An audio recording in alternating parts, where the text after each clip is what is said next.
നമസ്കാരം. News truth Malayalam വാർത്തയിലേക്ക് സ്വാഗതം. സ്കൂൾ പാചക തൊഴിലാളികളുടെ പ്രതിഷേധ അതിജീവന സമരം സെക്രട്ടേറിയറ്റ് പടിക്കൽ. പാചക തൊഴിലാളികളെ പാർട്ട് ടൈം കണ്ടിജൻസി ജീവനക്കാരായി പ്രഖ്യാപിക്കുക, തമിഴ്നാട് മോഡൽ ഉച്ചഭക്ഷണ പദ്ധതി കേരളത്തിലും നടപ്പിലാക്കുക തുടങ്ങിയ ആവശ്യങ്ങൾ ഉന്നയിച്ചുകൊണ്ട് സ്കൂൾ പാചക തൊഴിലാളി സംഘടന HMS സംസ്ഥാന കമ്മിറ്റിയുടെ ആഭിമുഖ്യത്തിൽ ഏപ്രിൽ 4, 5 തീയതികളിൽ സെക്രട്ടേറിയറ്റ് പടിക്കൽ പ്രതിഷേധ അതിജീവന സമരം നടത്തുന്നു.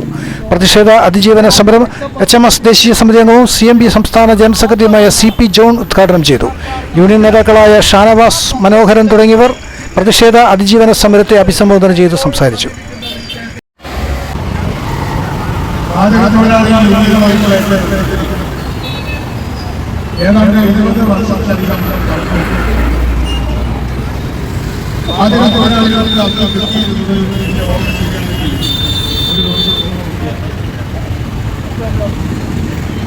അങ്ങനെ അത് പറഞ്ഞുകൊണ്ട് പല യോഗങ്ങളിലും പോയപ്പോൾ പാചക തൊഴിലാളിയായിട്ടുള്ള ഉന്നയായ സ്ത്രീ എന്നോട് പറഞ്ഞത്, നിങ്ങൾ പോലും വെച്ച് വിശ്വസിക്കില്ല,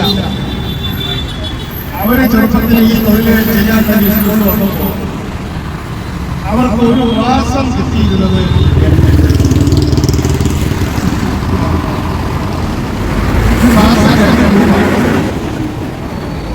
ആ ഒരു മാസം 2 രൂപയിൽ നിന്ന് അത് മാസത്തിൽ 100 രൂപയായി, പിന്നെ ദിവസത്തിൽ 100 രൂപയായി,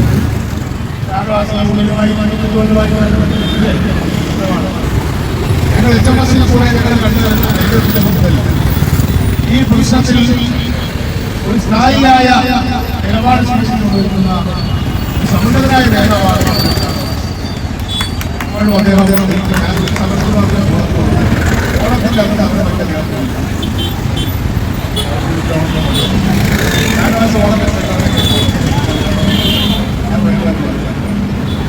അന്ന് മുതൽ അമ്മാസിന്റെ നേതൃത്വത്തിലുള്ള ഈ കാര്യത്തിൽ വളരെ ശ്രദ്ധാലുവായി ഏറ്റവും വലിയ സമരം നടന്നത് നമ്മുടെ DPO ഓഫീസിൽ നൂറുകണക്കിന് ആളുകൾ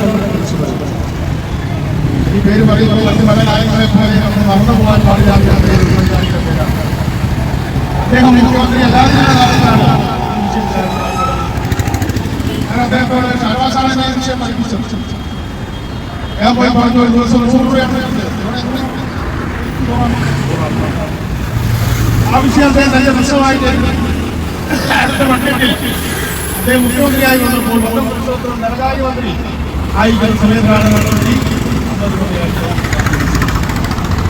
നമ്മുടെ ഇന്ത്യ രാജ്യത്തെ ഒരു പ്രത്യേക വിഭാഗമായിരിക്കുകയാണ്. അവരാണ് സ്കീം തൊഴിലാളികൾ. സ്കീം തൊഴിലാളികളല്ല, സ്കീം തൊഴിലാളികൾ. അവർക്ക് ശമ്പളമല്ല,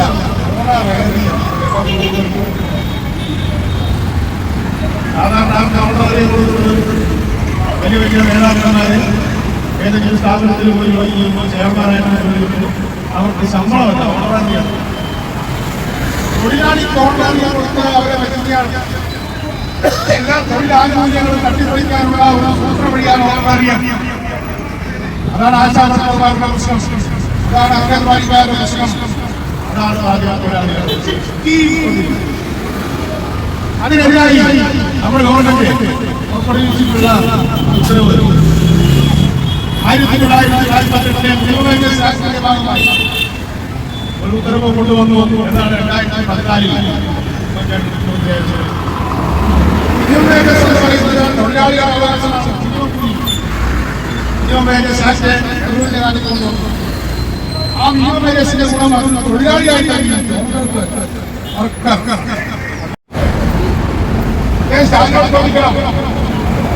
അവിടുത്തെ മുഖ്യമന്ത്രി ചോദിക്കണം, എങ്ങനെയാണ് ഇവിടെ പാചകത്തൊഴിലാളികളെ അവർ ചെയ്യുന്നത്? നിഷ്പാക്ഷമാരുടെ ജോലിയല്ല.